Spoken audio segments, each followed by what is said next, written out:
ഈശോയെ എഴുന്നള്ളിച്ച് വെച്ചിരിക്കുന്ന ദിവ്യകാരുണ്യ അരളിക്കയ്ക്ക് ഒരു മനുഷ്യന്റെ ശരീരത്തിന്റെ ഘടനയാണ്. ശ്രദ്ധിച്ചിട്ടുണ്ടോ? അതായത് ചോട്ടിൽ നിന്ന് കാല് നമ്മുടെ അര വരെ നീളുന്നത് പോലെ കാൽ നിശ്ചിത അളവിലെ ഉയരം, അത് കഴിഞ്ഞിട്ട് നമ്മുടെ ഹൃദയം വരുന്ന സ്ഥലത്താണ് ഈശോയെ വെക്കുന്ന ആ ഒരു പൊസിഷൻ ക്രമീകരിച്ചിരിക്കുന്നത്.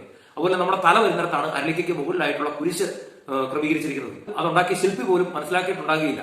എന്നാൽ പരിശുദ്ധാത്മാവ് അതിൽ മറച്ചു വെച്ചിരിക്കുന്ന ഒരു സ്വർഗീയ രഹസ്യം എന്ന് പറയുന്നത്, പ്രിയ സഹോദര, പ്രിയ സഹോദരി, യോഗ്യതയോടുകൂടി ഈശോയെ സ്വീകരിക്കാനുള്ള ഒരു യോഗ്യതയോടുകൂടി നീ ഈശോയെ ദിവ്യകാരുണ്യത്തെ പരിശുദ്ധ കുർബാനയിലൂടെ ദിവ്യകാരുണ്യ ഈശോയെ നിന്റെ ഉള്ളിലേക്ക് സ്വീകരിക്കുമ്പോൾ നീയും യഥാർത്ഥത്തിൽ ഒരു ദിവ്യകാരുണ്യ അരളിക്കയായിട്ട് മാറുകയാണ്. പക്ഷെ ഒരു പ്രത്യേകതയുണ്ട്.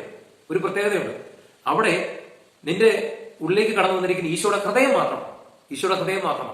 നീ യോഗ്യതയോടുകൂടി ഈശോയെ സ്വീകരിച്ചിട്ട് നിന്റെ ശരീരം ഈശോയ്ക്ക് പൂർണ്ണമായിട്ട് കൊടുക്കാൻ നീ മനസ്സാകുന്നെങ്കിൽ അതിനുശേഷം സംഭവിക്കുന്ന വലിയൊരു മഹാത്ഭുതം എന്ന് പറയുന്നത്, ഈശോയ്ക്ക് ഒരു 2 കണ്ണും ഒരു നാവും, കേൾക്കാൻ 2 ചെവിയും, കൊടുക്കാൻ 2 കരങ്ങളും, നടക്കാൻ ഈശോയെ വിളിച്ച് ചങ്കുപൊട്ടി കരയുന്ന ഈശോയുടെ പ്രിയപ്പെട്ട മക്കളുടെ അരികിലേക്ക് നടന്നു ചെല്ലാനായിട്ട് ഈശോയ്ക്ക് 2 കാലും ഒക്കെ ആകുകയാണ്.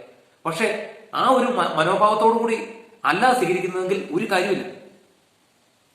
ഈശോ നിന്റെ ഉള്ളിൽ നിർജ്ജീവമായിട്ടിരിക്കും.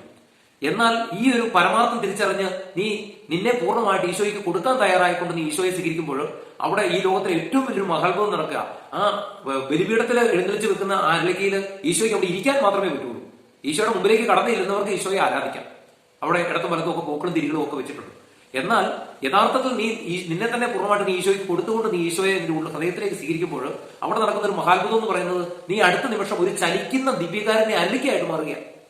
നീ ഒരു നിമിഷം ഒന്ന് ചിന്തിച്ചു നോക്കിയേ. ആ ബലിപീഠത്തിൽ ഈശോ എഴുന്നള്ളിച്ച് വെക്കാനായിട്ട് ഉപയോഗിച്ചിരിക്കുന്ന ആ അരളിക്കയ്ക്ക് പെട്ടെന്ന് ജീവൻ വെക്കുകയും അതിന് 2 കൈയും 2 കാലും ഒക്കെ പെട്ടെന്ന് രൂപപ്പെടുവാണെങ്കിൽ എന്തായിരിക്കും സംഭവിക്കുക?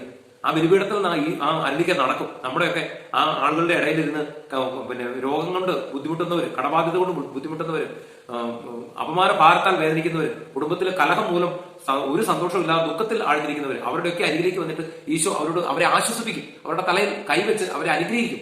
അവരുടെ ജീവിതത്തിൽ ഇടപെടും. അതുപോലെ ഈശോ ഈശോയെ വിളിച്ചപേക്ഷിച്ച് ഈശോയുടെ അരികിലേക്ക് കടന്നു വരാൻ പറ്റാതെ ഹൃദയപൂർവ്വം ഈശോയെ വിളിച്ചപേക്ഷിക്കുന്നവരുടെ ഒക്കെ അരികിലേക്ക് കടന്നു ചെല്ലും. എന്നാൽ ഈശോ പറയുന്നത്, മോനെ, എനിക്ക് ആ ഒരു ഹൃദയം മാത്രമേ ഉള്ളൂ, എല്ലാവരെയും സ്നേഹിക്കാനായിട്ട് ഉള്ള ഒരു ഹൃദയം മാത്രമേ ഉള്ളൂ. എനിക്ക് കൈയില്ല, എനിക്ക് കാലില്ല, എനിക്ക് നാവില്ല, എനിക്ക് കണ്ണില്ല, എനിക്ക് കാതില്ല, എനിക്ക് ആകെ ഉള്ളതൊരു ഹൃദയം മാത്രമാണ്. നീ എന്നെ പൂർണ്ണമായിട്ട് പൂർണ്ണ ഹൃദയത്തോടുകൂടി ഒന്ന് സ്വീകരിക്കാൻ നീ മനസ്സ് കാണിച്ചാൽ, നിന്റെ ശരീരം നീ ഒന്ന് എനിക്ക് തരാനായിട്ട് മനസ്സ് കാണിച്ചാൽ, പ്രിയപ്പെട്ട മകനെ, പ്രിയപ്പെട്ട മകളെ, ഇന്ന് ഈ ലോകത്തിൽ ഏറ്റവും വലിയ അത്ഭുതങ്ങൾ നടക്കും.